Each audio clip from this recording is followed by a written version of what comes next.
How to create and name a group text on iPhone. Hello everyone, welcome back to our channel. Now let's get started. Open your messaging app. Here we go. Now at the top right corner you can find this pen kind of icon. Tap on it.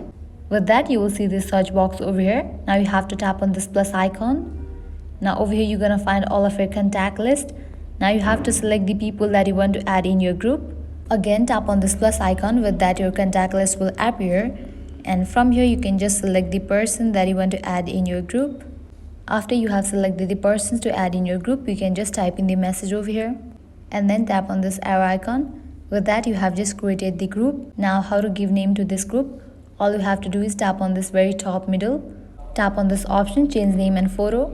Now from here you can enter a group name. Also you can add photo or emoji to your group chat. After you do that you can tap on this option of done.